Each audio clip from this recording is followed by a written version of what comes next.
মই আগতে কৈছো জুবিনৰ মৃত্যুৰ আগত এই সকল কেতিয়াও জুবিনৰ অনুৰাগী নাছিল। মই এতিয়া নাম কলে নাম নোকোৱাকৈ কম, এটা বাতৰি গোষ্ঠীত জুবিনে গৈ আক্ৰমণ কৰিছিল, অতিষ্ঠ হৈ জুবিনৰ বিপক্ষে লিখি থকাৰ কাৰণে। আপোনালোকৰ মনত আছে নাই নাজানো, এটা বাতৰি কাকত গোষ্ঠীয়ে 3 দিন মোৰ বিষয়ে যেনেকৈ লিখে একজেক্ট সেই শব্দবোৰ ব্যৱহাৰ কৰি 3 দিন জুবিন গাৰ্গৰ কথা লিখিছিল। শেষত জুবিনে অতিষ্ঠ হৈ বাতৰি কাকত গোষ্ঠীটোক আক্ৰমণ কৰেগৈ। আক্ৰমণ মানে তাৰ যিটো মেজাজ আছিল, গেট টেট ভাঙি সোমাই গ'ল। তেতিয়া পেপাৰখনে পিছদিনাখন লিখিলে যে জুবিন গাৰ্গৰ সাংস্কৃতিক অনুষ্ঠান বৰ্জন কৰিব লাগে। সেই অনুষ্ঠানটোৰে ডিব্ৰুগড়ত এটা তেওঁলোকৰ কিবা এটা জয়ন্তী আছিলে। জুবিন গ'ল ডিব্ৰুগড়লৈকে, তাক গান গাব গ'লে, ষ্টেজতে ক'লে ইহঁতৰ কাৰণে মই গান নাগাওঁ। এইটো আজি 6 মাহৰ কথা। ষ্টেজতে ক'লে যে মই গান নাগাওঁ।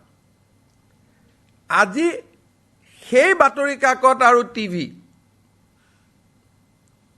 একেবাৰে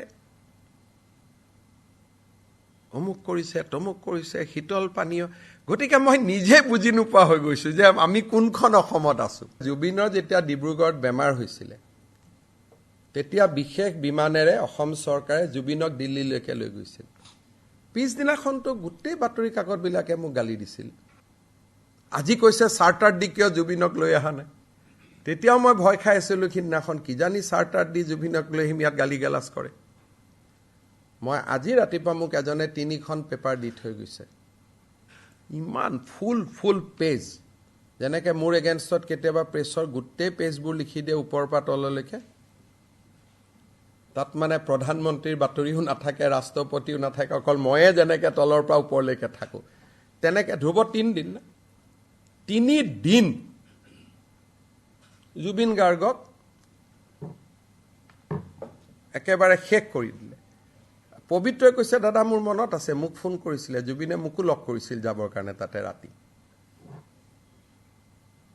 তাতে গৈ পেলাই জুবিনে আক্ৰমণ কৰি দিলে। বাতৰি কাকতখনে লিখিলে মোৰ কাৰ্যালয়ত জুবিনৰ আক্ৰমণ। এতিয়া তেওঁলোক জুবিনৰ অনুৰাগী হলো, আমি বেয়া হৈ গলো, আমি কি কৰিম।